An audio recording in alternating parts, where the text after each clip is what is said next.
I had seen a lot of people down in the comment section of the Dan Schneider video and some of the other ones that I've done where they seem to have thought that Disney was safe. And the reality of the situation is that Disney is the furthest thing from safe. They're just as bad as some of these other companies, if not much, much worse. If you remember correctly, I stated in the Dan Schneider video that Brian Peck was incarcerated and then later rehired after leaving Nickelodeon and was rehired by Disney. So this video is specifically going to present to you the information that I have found related to one case against certain individuals who worked for talent agencies that were partnered with Disney in regards to Disney actors and stars. And by no means is this the only one that it's ever happened to, and I'm sure in the future we'll start to uncover more of those as we move forward on this channel. So let's get started. Ricky Garcia. It's a name that I'm not entirely familiar with when it comes to celebrities, and if I'm being entirely honest, I don't really know a lot about the Disney Channel in general. It was definitely a channel I slept on in my youth. Not that I disliked it or anything like that, it's just that Cartoon Network and Nickelodeon were always my main squeeze. Sorry, but that little red devil on Cow and Chicken had cake, bruh. You know what? Honestly, just saying that out loud, considering the context of this video, I'm sorry. I'll try to do better. So, today's story isn't going to be pretty, and as a matter of fact, it may be the worst one I present to you yet. But the way I see it, I don't know anything about this, and I'm sure a lot of you don't either, and you've got to know, it's not easy to talk about this stuff, so imagine it from the perspective of Ricky, whom these terrible things happen to. Ricky Garcia is an actor as well as a former singer in the boy band Forever in Your Mind. Garcia also starred in the TV series Best Friends Whenever and the movie Bigger, Fatter, Liar. Almost exactly 1 year ago, Ricky accused and filed suit against his former manager Joby Harte, as well as names like Tyler Grasham and Niels Larson. Before we get into what actually happened, as always, we need to provide some background to show exactly how much reach and influence Joby Harte had and how we landed here today. This is your trigger warning. The information from here on will be graphic. You have been warned. Joby Harte is a British television personality and has operated as a host and actor since the late 90s. Notably speaking, he was part of the original team that participated in the creation of Pop Idol. Other works that Harte is noted for having worked on, and most of these are behind-the-scenes roles, will be as follows. It should also be noted that Joby is still currently working in television and also founded Hot Rock Media. Right, so not a lot of information out there about Joby. On to Ricky. As we've mentioned, Ricky was an actor for Disney as well as a singer in a former boy band. Ricky formerly worked under the Agency for the Performing Arts, otherwise known as the APA. In December of 2019, Ricky filed a lawsuit against the agency, 3 other entertainment companies, as well as Joby Harte and 4 other individuals. According to Garcia, he was a victim of sexual assault and exploitation dozens of times and was groomed into being Harte's sexual plaything that could be passed around by Joby and others. These statements were reinstated in Corey Feldman's recent documentary. It would later be said that Harte used tactics such as grooming and seduction by conversing with Garcia about sexuality, showing him adult materials, and later plying him with alcohol before assaulting him. Garcia states that this started at the age of 12 years old, and by the time he reached 16 years of age, he would be assaulted by Harte on almost a weekly basis. Ricky's attorneys would state that men responsible for nurturing Ricky's career instead sexually preyed upon his economic and emotional vulnerability and sexually assaulted him. Providing more context, Tammy Garcia, Ricky Garcia's mother, would provide more details about what occurred, providing locations, trips, and many disturbing details.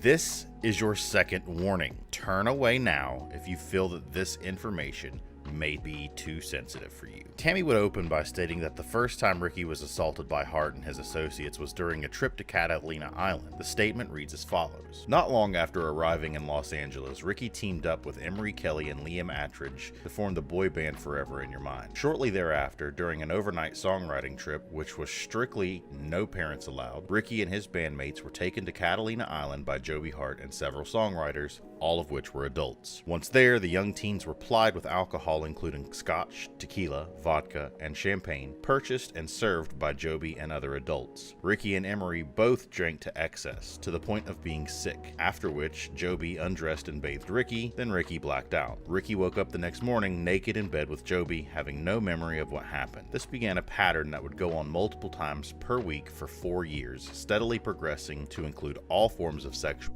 including as well as abuse by others in addition to Joby Harte. Another statement by Tammy would relate to her middle son in regards to Niels Larson and his actions, in which it says, according to the documents, an incident occurred involving Tammy's middle son, who'd been invited to attend the awards with his brother. Niels Larson aggressively pursued the young man, despite repeated attempts to inform Larson that he was straight. The message was not being received. Ricky's brother ended up having to jump the fence and flee on foot to escape Larson's unrelenting sexual advances. These would be followed by another statement that he was also exploited by marketing and PR vet Lisa Del Campo with Harte's permission. Statement reads as follows. According to Tammy and Ricky's testimonies, as well as the lawsuit documents, at the home of this powerful, famous Hollywood couple, Ricky was again served alcohol openly and excessively. At one point during the night, marketing and PR veteran Lisa Del Campo, the longtime right-hand man to Lance Bass of NSYNC, and yet another good friend of Joby Harte's, took Ricky, a minor, into one of the bedrooms and sexually molested him after being granted permission to do so by Joby Harte in what could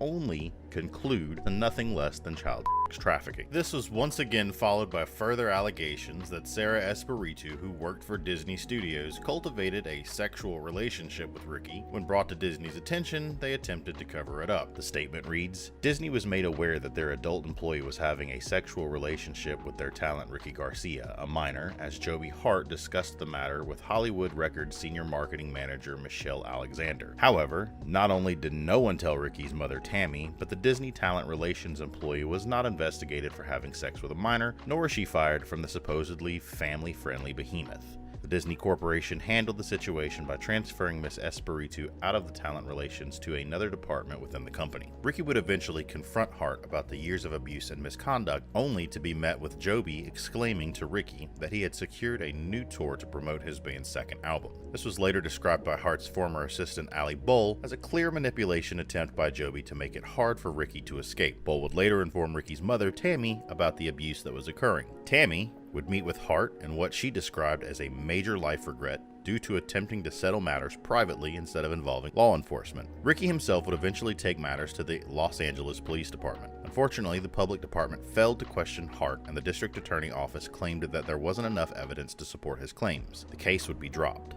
Ricky's attorney would try to press the issue further, however, Officer Torres would not return his calls. After the case was dropped, an anonymous letter would be sent out to a myriad of individuals within the industry, including Disney.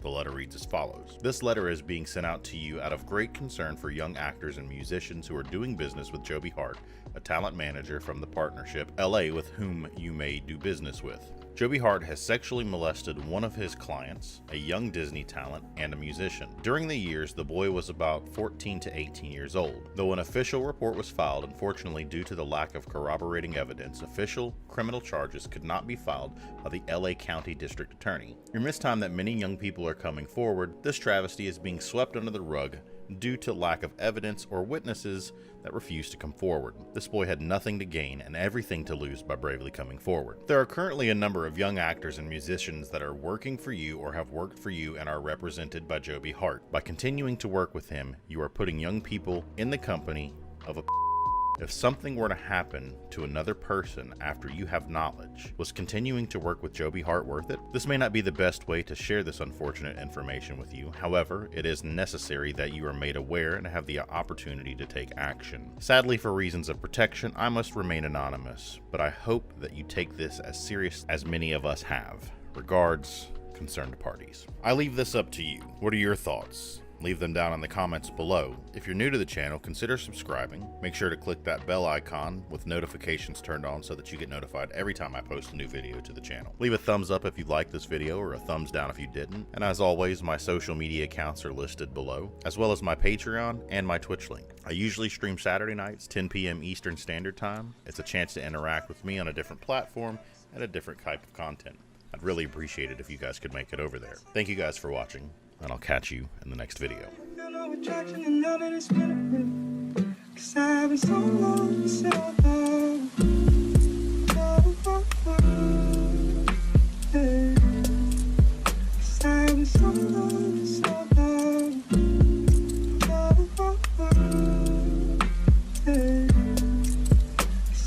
something